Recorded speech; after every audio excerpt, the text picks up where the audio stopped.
Hello everyone, आप सबको हमारे यूट्यूब चैनल में स्वागत है। दोस्तों, इस वीडियो में मैं आपको बताऊंगा कि गवर्नमेंट जॉब्स आफ्टर क्लास 12 यानी 12वीं के बाद आपका क्या क्या जॉब अपॉर्चुनिटी है गवर्नमेंट सेक्टर्स में। सारे लिस्ट बताएंगे कौन कौन सेक्टर में आप जा सकते हैं। डिफेंस में जा सकते हैं, staff selection commission, railway recruitment, defence job, आपको स्टेट गवर्नमेंट जॉब, सारा मैं इस वीडियो में बात करूंगा।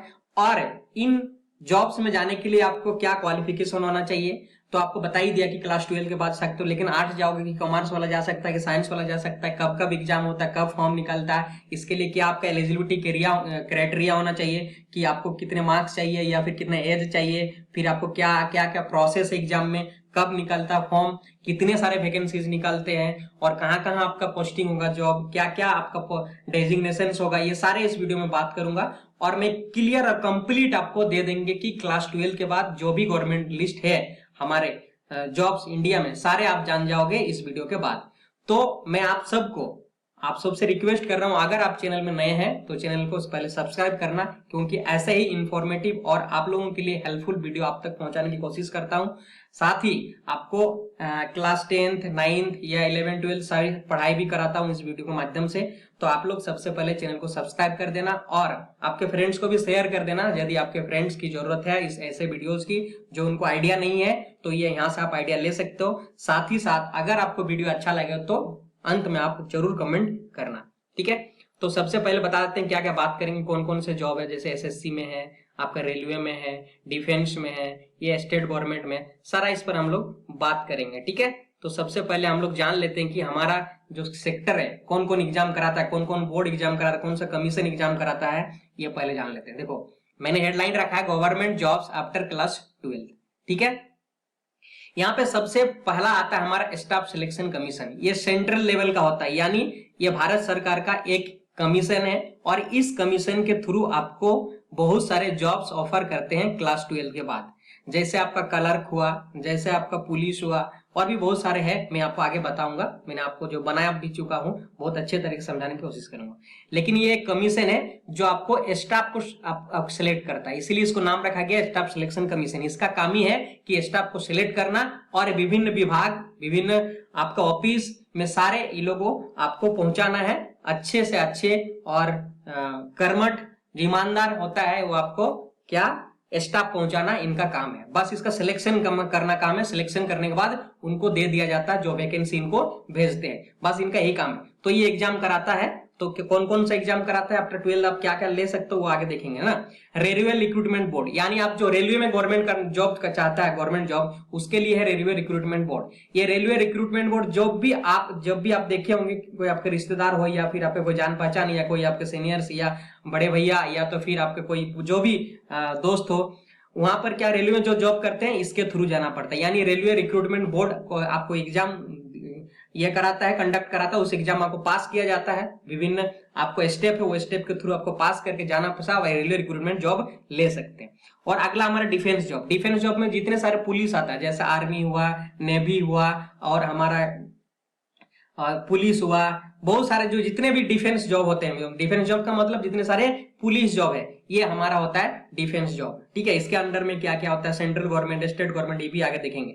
और हमारा होता है jobs in state government. State government जैसे एसएससी है ना यहाँ पर, वैसे ही स्टेट गवर्नमेंट का भी एसएससी होता है। फिर आपका होता है यहाँ पर पीएससी, है ना, और यहाँ पर भी यूपीएससी, ये भी एक अलग बोर्ड है जो आपका आईएएस आईपीएस को भी यही कंडक्ट कराता है एग्जाम, समझ रहे होंगे। और स्टाफ सिलेक्शन पीएससी के थ्रू आप स्टेट गवर्नमेंट में जा सकते हैं। इसके इतने सारे तो आपको ये प्राइमरी है। इसका मतलब, मेरा कहने का मतलब, ये 4 जो बोर्ड मैंने दिखाया है जो रिक्रूट करता है, ये सबसे ज्यादा आपको साल भर आपको नौकरी देता है आफ्टर 12। लेकिन इसके अलावा और भी हमारे भारत सरकार के अंदर में बहुत सारे ऑटोनोमस बॉडी है जो खुद अपना एग्जाम लेते हैं। जैसे बैंकिंग में भी होता है, लेकिन 12th में बहुत सारे कम होता है, आफ्टर ग्रेजुएशन ही बैंकिंग में बहुत सारा ज्यादा जॉब है, ठीक है। और दूसरा बात यह है कि बहुत सारे जो ऑफिस भी होता है ऑटोनोमस बॉडी, कोई बहुत सारा ऐसा यूनिवर्सिटीज होता है, बहुत सारे और भी बहुत सारे डिपार्टमेंट आपको मिलेंगे जो क्लास 12 के बाद आप क्लर्क के रूप में, एमटीएस के रूप में आप जॉब पा सकते हैं, ठीक है। तो ये मैं प्राइमरी जो मुख्य है हमारा, वो मैं दिखाने की कोशिश कर रहा हूं इस वीडियो के माध्यम से, ताकि आपको बेसी ज्यादा लंबा ना हो, ठीक है। चलो हम लोग आगे देखते हैं क्या है, ठीक है। आगे हम लोग देखेंगे 1 by 1 सेक्टर कौन कौन सा आता है, इसके बाद क्या होगा क्या नहीं होगा। ये हमारा एसएससी, ठीक है। ये सेंट्रल गवर्नमेंट वाला बात कर रहा हूं मैं, ठीक है, स्टाफ सिलेक्शन कमीशन।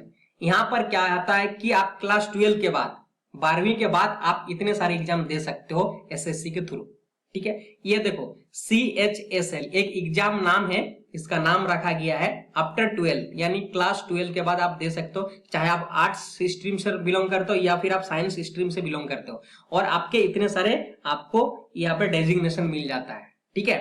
और इस एग्जाम का नाम होता है combined, C for combined higher secondary level, ठीक है। ये क्लास 12th लेवल का एग्जाम है। इसके अंदर में आपको इतने सारे पोस्ट मिलेंगे और ये हर साल एग्जाम निकलता हो, 5 से 6 हजार मिनिमम आपको सीट मिलता ही मिलता है। 5 से 6 हजार यहाँ पर सीट्स आपको हर साल निकलेगा, ठीक है। एक निकलता है आपको, आप न्यूज़पेपर के माध्यम से या फिर आपको आज से तो नेट हो ही गया, आप इंटरनेट का जमाना, आपको पता चल जाएगा कि कब निकल रहा है क्या नहीं, या तो फिर आप इसका वेबसाइट में जाके रेगुलर विजिट कर सकते हैं कब फॉर्म आ रहा है कब नहीं आ रहा, ठीक है। ये आर्ट्स स्ट्रीम से हो या फिर साइंस स्ट्रीम से, इसमें आपको एग्जाम देना पड़ता है, ठीक है। और इसमें क्या क्या पूछा जाता है ये पहले जान लो। ये पूछा जाता है आपको मैथ्स, ठीक है, ये 25 क्वेश्चंस होता है। इसमें जीके जीएस कहा जाता है। जीके जीएस का मतलब है जनरल नॉलेज और जनरल साइंस, विज्ञान, है ना, यहाँ पे पढ़ेंगे। इसमें 25 क्वेश्चंस रहेंगे और इसमें करंट अफेयर्स भी आजकल पूछा जाता है, समझ रहे हैं। और इसमें एक है कि इंग्लिश भी पूछा जाता है, यह भी 25 नंबर का पूछा जाता है। और आपको रीजनिंग पूछा जाता है ना, रीजनिंग पूछा जाता है, यह भी ध्यान रखना है। यानी आपको 4 आपका सेगमेंट है और सेगमेंट के थ्रू आपको 100 क्वेश्चंस मिलेंगे। एक क्वेश्चन आपको 2 मार्क्स का दिया जाता है और एक क्वेश्चन नेगेटिव में ये 1/3 या 1/4 काटा जाता है। ये आप देख लेना, वो डिपेंड करता है आपको जब इसका नोटिफिकेशन आता है, तो ठीक है। तो आप समझ गए होंगे।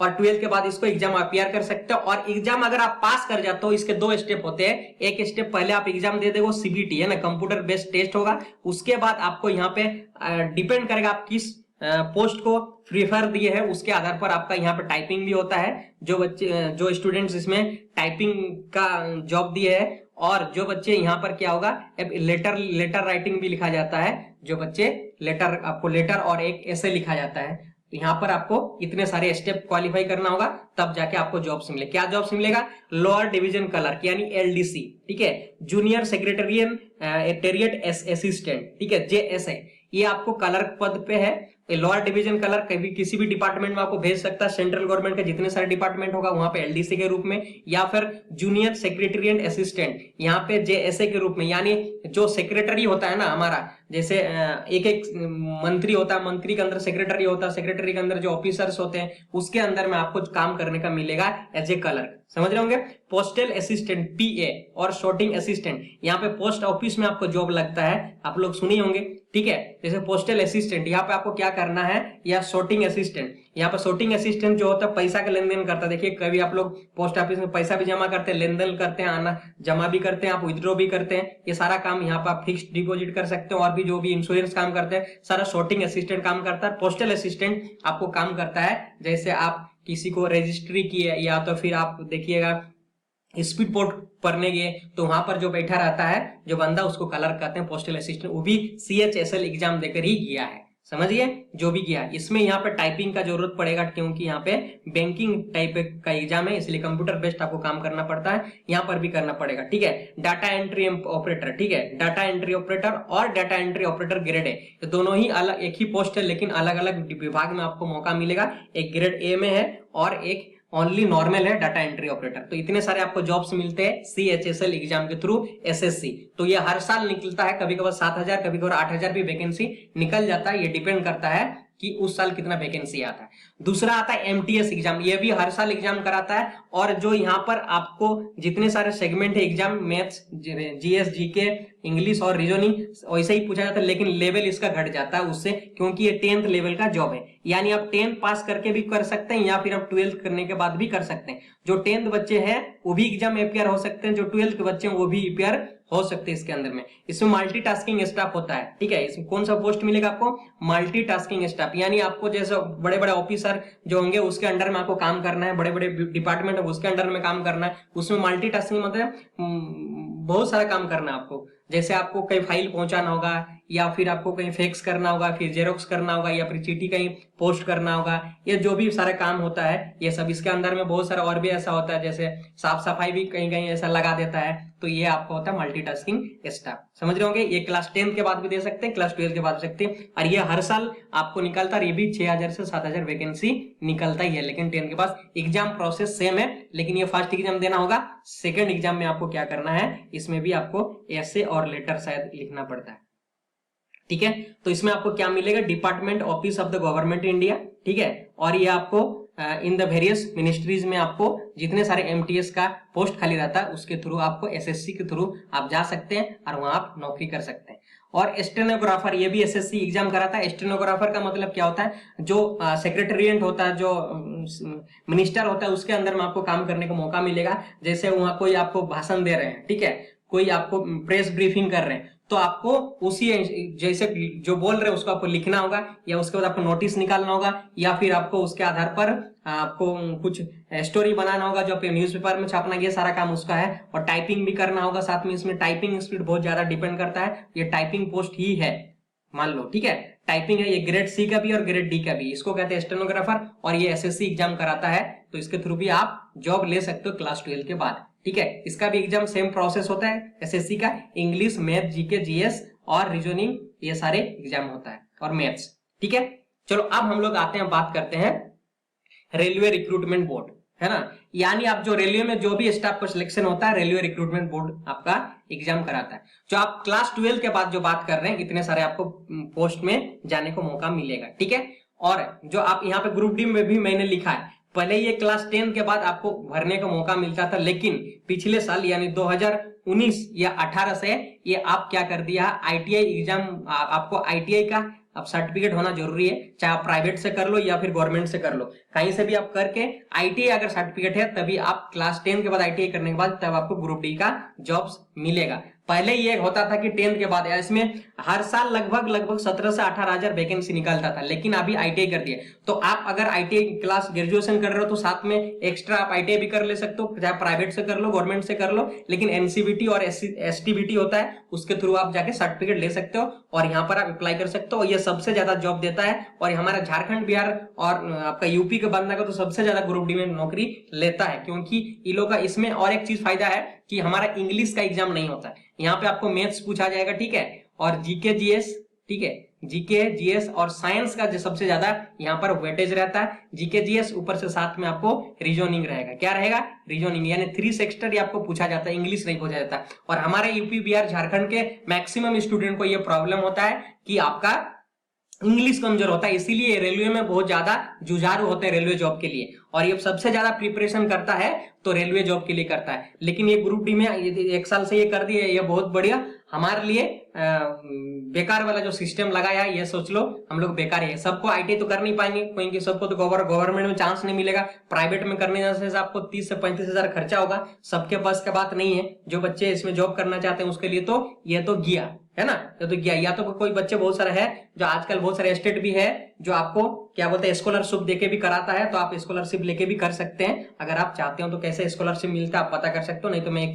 इसी चैनल में एक वीडियो बना दूंगा, आप जाके देख सकते हो। ठीक है, टेक्नीशियन, ये 10+2 के बाद, यानी फिजिक्स, केमिस्ट्री, मैथ जो भी, या तो 10+2 के बाद ही मौका मिलता है आपको। ठीक है, यहाँ पर आपको टेक्नीशियन का एग्जाम देने के लिए। ठीक है, यहाँ पे एग्जाम होता है जैसे एलपी होता है, असिस्टेंट लोको पायलट, तो यहाँ पे क्या होना चाहिए, आजकल क्या कर दिया, टेक्निकल होना चाहिए, तो आईटीआई होना चाहिए, या फिर आपको होना चाहिए कि डिप्लोमा, या फिर आपको बीटेक। ये तीनों अगर कैटेगरी में आप जॉब पढ़े हैं तो आप असिस्टेंट लोको पायलट करते हैं, इसमें बहुत सारा वैकेंसी निकलता है। ठीक है, और इसमें इसी एग्जाम के टाइम में आपको टेक्नीशियन का भी एग्जाम कराता है। इसमें आपको क्या क्लास 12 मांगा जाता है, नहीं आईटीआई, नहीं आपको यह मांगा जाएगा। अगर क्लास 12 भी किए हैं तो आप एप्लीकेबल है टेक्नीशियन जॉब्स के लिए, यानी जब एक ही साथ एग्जाम होता है इन लोगों का, तो आप टेक्नीशियंस के फॉर्म में आप अप्लाई कर सकते हो। और ये जो आप देख रहे हो जूनियर कलर कम टाइपिस्ट, यानी कलर साथ में टाइपिस्ट भी आपको है, अकाउंट्स कलर कम टाइपिस्ट, जूनियर टाइम कीपर, और आपका ट्रेन कलर, कॉमर्शियल कम ticket colour, junior stenographer Hindi, stenographer English, यानी जो ऑफिसर्स होंगे, बड़े बड़े अधिकारी है, उसका स्टेनोग्राफर बनना है, उसको टाइपिंग करना है, लेटर इशू करना है, ये सारा चीज आपका काम है, ये चीज आपको करना होगा। ठीक है, तो इसको राइटिंग स्किल जिसका अच्छा होता है इसके लिए बहुत बढ़िया होता है, क्योंकि यहाँ पे लिखना पड़ता है, टाइपिंग भी करना पड़ता है, ये सारे आपको काम है। तो ये भी आपको एनटीपीसी एग्जाम होता है, एनटीपीसी, ठीक है, नॉन टेक्निकल पॉपुलर कैटेगरी, इसके अंदर में ये सारे जितने सारे आप देख रहे हो इसके डेजिग्नेशन, जितने सारे ये पोस्ट है ये सब भरा जाता है एनटीपीसी एग्जाम के थ्रू में। और एनटीपीसी एग्जाम निकलता रहता है 1 साल 1.5 साल के बाद, वो डिपेंड करता है वैकेंसी कैसा खाली है कैसा नहीं है। और आपको ये जान लीजिए कि आप तैयारी कर सकते हो रेलवे का, इसके थ्रू आप गवर्नमेंट जॉब ले सकते हो क्लास 12 के बाद इन रेलवे में। समझ रहे हो बात, इतना तक समझ गए होंगे। और ये इंग्लिश नहीं होता, ये सबसे अच्छा मेरिट है हम लोग के लिए जो बच्चे इंग्लिश में कमजोर होते हैं। और सबसे ज्यादा वैकेंसी यहाँ पर आता है, ठीक है, सबसे ज्यादा वैकेंसी आता है, लाख लाख भी वैकेंसी आता है यहाँ पर कभी कभार, ठीक है। तो ये सबसे अच्छा होता है और इसमें ज्यादा कंपटीशन भी होता है क्योंकि यहाँ पे बहुत सारे बच्चे इसमें जाने की कोशिश करते हैं। आप गाँव के हो या फिर आप बाहर के हो, सिटी के हो, जो भी है सब सारे इसमें जाने की कोशिश करते हैं। समझ रहे होंगे। चलो आगे हम लोग देखते हैं डिफेंस जॉब, है ना। और डिफेंस जॉब एक बहुत ड्रीम्स जॉब है और जो देश की सेवा की भावना रखते हैं उनके लिए तो बहुत ही ड्रीम्स जॉब है। और बहुत सारे ऐसे बच्चे इनके बारे में जानते हैं, पहले से जान चुके हैं, और जब बहुत सारे जानते भी, और जो बच्चे नहीं जानते उसके लिए तो ये बेनिफिटेड होगा। और ये आप सोच लो बहुत रॉयल जॉब है, बहुत ही रॉयल जॉब है डिफेंस जॉब। इसमें पैसा भी है, साथ ही साथ आपको इज्जत भी है। लेकिन जो देश की भावना सेवा करना हमारा कर्तव्य है, ये करना भी चाहिए, इसमें जाना चाहिए, अधिक से अधिक भाग लेना चाहिए और इसमें जाकर अपना देश की सेवा करके अपना साथ अपना नौकरी भी कर सकते हैं। ये आपके बड़े फायदे हैं, ठीक है। तो इसमें क्या क्या एग्जाम होता है हम लोग देख लेते हैं। आफ्टर क्लास 12 के बाद फिजिक्स केमिस्ट्री मैथ्स जो रखते हैं वो एनडीए और एनए एग्जाम दे सकते हैं और ये साल में 2 बार एग्जाम होता है। इसका मतलब होता है, एनडीए का मतलब होता है नेशनल डिफेंस एकेडमी और ये होता है नेवल एकेडमी, ठीक है। इसके थ्रू आप जाके आप लिeutenant बनेंगे, जो ऑफिसर्स बड़े बड़े रैंक होते हैं वो जाके बनेंगे। और इसमें कहां पे बनेंगे, नेवी में बनेंगे, इसीलिए नेवल एकेडमी जाके पढ़ना पड़ेगा। और ये आपको नेशनल डिफेंस एकेडमी पढ़ना पड़ता है, इसमें एयरफोर्स भी पढ़ना है और साथ ही जो आर्मी में दोनों कैटेगरी यहाँ पे जाके पढ़ते हैं, ठीक है।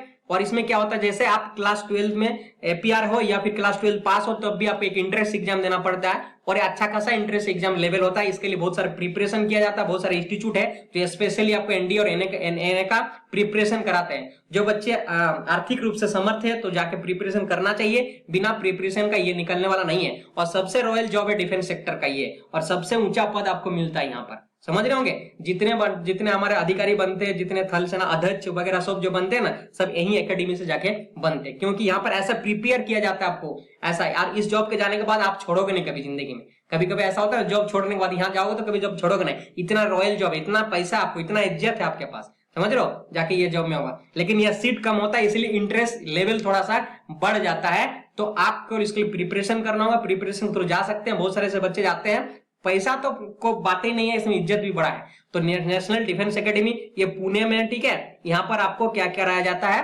आपको 3 साल के लिए आपको वहां पे कोर्स कराया जाएगा, पढ़ाया जाएगा, विभिन्न टाइप का आपको ट्रेनिंग दिया जाएगा, इसके बारे में बताया जाएगा हमारे देश कैसे सिस्टम काम करता है, आपका डिफेंस सिस्टम, ये सारे आपको बताएंगे क्या क्या इंस्ट्रूमेंट है, कैसे यूज करना है, क्या नहीं करना है, आपको कैसे किसी सेक्टर को, किसी मतलब आर्मी सेक्टर या फिर एयरफोर्स सेक्टर में कैसे आपको ये करना, जब आपको कहीं लड़ाई हो तो ऐसा प्रिपरेशन लेना, बहुत सारा ट्रेनिंग दिया जाता है। ये बहुत अच्छा है, ऑफिसर रैंक आपको जाके मिलेगा, बहुत सारे जॉब्स है। और यहाँ पर देखिए आप इंडियन आर्मी के थ्रू और इंडियन आर्मी में जाने के लिए और भी मौका है, जैसे इंडियन आर्मी टीईएस, ठीक है, ये टेक्निकल एंट्री ये है हमारा, ठीक है, टीईएस टेक्निकल एंट्री सोल्डियर, इसके थ्रू आप जा सकते हैं। इसके अंदर में आप क्या करेंगे, आप टेक्निकल अंडर में जाएंगे। इसमें आपको क्या कराता है कि आपको पहले 4 इयर्स का कोर्स कराया जाता है, ठीक है। और ये गया में है, गया में इसका इंस्टीट्यूट है, 4 इयर्स का कोर्स कराएगा, फिर 1 साल आपको पुणे में ले जाएगा, वहां 1 साल कराएगा और 5 इयर्स के बाद आपको जॉब मिल जाता है बहुत अच्छे खासे। और यहाँ पर आप जाके आर्मी में अपनी सेवा देख सकते हैं। और Indian army soldier entry examination, ठीक है, इसके थ्रू भी आप जा सकते हैं। इसके अंदर क्लर्क हुआ, टेक्निकल आपका स्टोर कीपर हुआ, फिर आपका टेक्निकल हुआ, इसके अंदर में भी आप जा सकते हैं, जो ये आपको विभिन्न डिपार्टमेंट के क्लर्क में आपके रूप में काम करेंगे वहां पर जाके, ठीक है।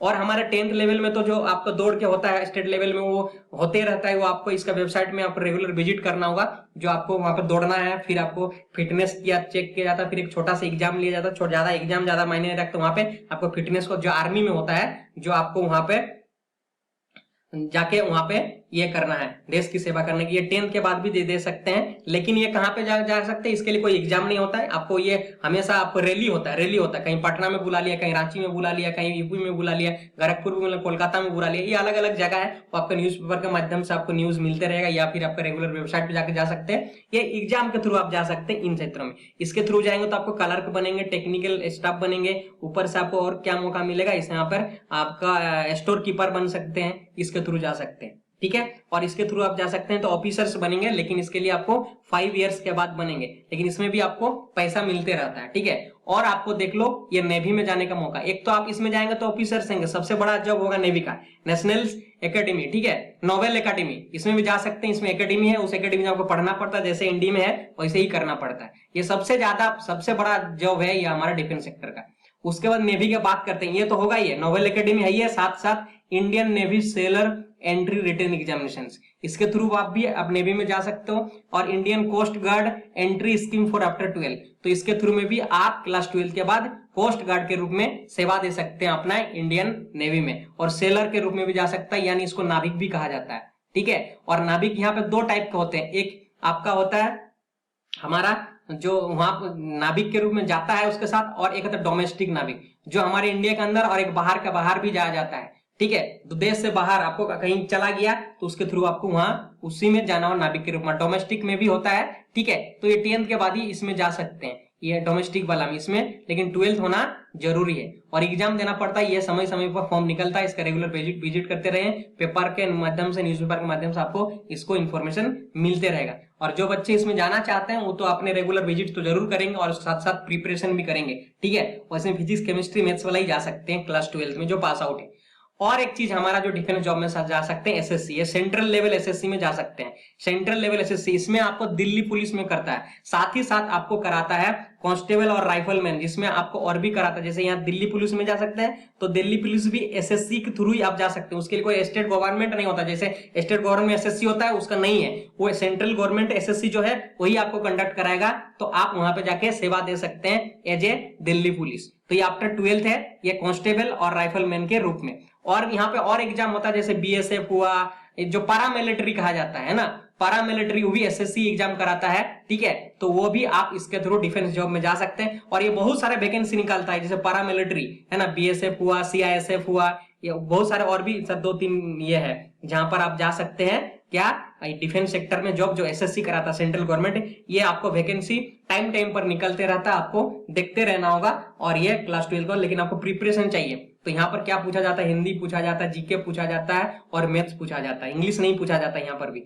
ये भी आप ध्यान रखना है। ठीक है, और यहाँ पर देखिए आपको दिल्ली पुलिस में जा सकते हैं, इसका एसआई में जा सकते हैं, वो एसआई मतलब सब इंस्पेक्टर में जा सकते हैं, वो एसएससी आपको कराता है, सेंट्रल लेवल का जो कमीशन है स्टाफ सिलेक्शन कमीशन वही कराता है। तो आप 12th के बाद वहां पर भी जॉब ले सकते हो, वहां आप दिल्ली पुलिस में, यानी दिल्ली में भी जाके आप जॉब कर सकते हो, चाहे आप किसी भी स्टेट से बिलोंग क्यों ना करते हो। ठीक है, चलो आप वीडियो बहुत लंबा बनने जा रहा है, अब भी आपको हमको जानना है। जैसे हमारा ये है जॉब्स इन स्टेट गवर्नमेंट है ना, हर राज्य में क्या क्या जॉब होता है। सबसे पहला तो स्टाफ सिलेक्शन यानी एसएससी होता है, ये होता है हमारा स्टेट एसएससी। जैसे हम लोग वहां सेंट्रल लेवल पढ़े थे, यहाँ पर भी हम लोग देख रहे हैं staff selection commission state level में होता है। इसके अंदर में आपका एलडीसी का जॉब होता है, यानी लोअर डिवीजन क्लर्क होता है, जिसके अंदर में आपका ब्लॉक में होता है ना, जितना सारा ब्लॉक डेवलपमेंट ऑफिसर जो बीडीओ होता है वहां जहाँ बैठते हैं वो ब्लॉक होता है, देखने होंगे। हर ब्लॉक के अंदर में आपको राजस्व कर्मचारी मिलेंगे, पंचायत सचिव मिलेंगे, और भी जैसे अमीन मिलेंगे। ये सारा भी आप जॉब ले सकते हो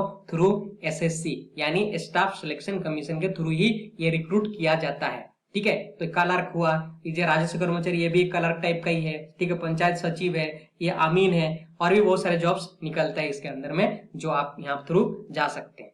ठीक है, और इसका और क्या होता है, एसएससी सीजीएल कराता है, लेकिन इसको तो मैं आपको 12 का बात कर रहा हूँ इसलिए और नहीं बात करूंगा। जो आप ऐसे staff selection commission state level का होता है, इसके थ्रू आप इतने सारे जॉब ले सकते हो। ठीक है, दूसरा यहाँ पर एसएससी कराता है हमारा कांस्टेबल रिक्रूटमेंट एग्जामिनेशन, यानी स्टेट पुलिस। देखिएगा प्रत्येक स्टेट का एक पुलिस होता है ना, जैसे झारखंड पुलिस हुआ, बिहार पुलिस हुआ, महाराष्ट्र पुलिस हुआ, मध्य प्रदेश पुलिस हुआ, तो ये सबसे ज्यादा वैकेंसी निकलता है हमारा किसमें, स्टेट में। तो ये रेगुलर बेसिस पे निकलता है, जैसे इसमें वैकेंसी बहुत ज्यादा, क्योंकि इसमें हमेशा फुलफिल रहना चाहिए, कब क्या दुविधा आ सकता है, इसीलिए हमेशा इसमें जितने सीट का जरूरत है उतने सीट खाली रहता है, और ये सीट खाली नहीं रखा जाता। ये प्रत्येक जैसे ही खाली हुआ एग्जाम कराया जाता है, जैसे ही खाली हुआ एग्जाम कराया जाता है। इसके थ्रू आप क्या कर सकते हैं, +2 में अगर है तो +2 के बाद या 10 के बाद ही इसमें मौका मिलता है। बहुत सारा ऐसा स्टेट है जहां पर पहले दौड़ा जाता था, दौड़ने के बाद ही हो जाता था, लेकिन अभी बहुत मैक्सिमम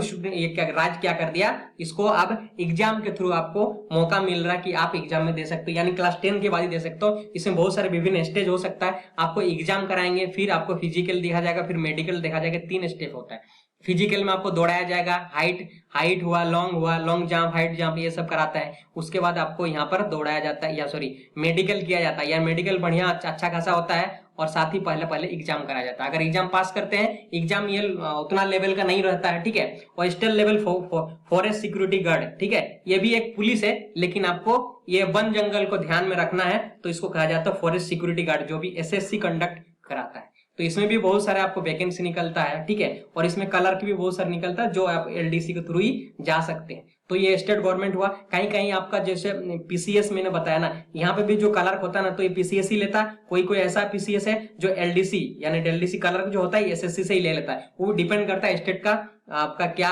प्रक्रिया है लेने का। बहुत सारे स्टेट है जो PCS अपना अलग से एग्जाम कराता है, MTS का एग्जाम कराएगा, मल्टीटास्किंग स्टाफ का, या फिर आपको LDC यानी कलर का कराएगा, या फिर आपको स्टेट गवर्नमेंट का जो SSC होता है उसके थ्रू ही आपको जा सकते हैं। तो इतने सारे जॉब्स है। तो आपको कैसा लगा वीडियो? अगर वीडियो अच्छा लगा तो जरूर लाइक करना, और चैनल में नए हैं तो मैं और फिर से आप लोगों को अनुरोध कर रहा हूं, तो चैनल को पहले सब्सक्राइब कर देना, ऐसे ही वीडियो आप तक सबसे पहले पहुंचने के लिए। धन्यवाद।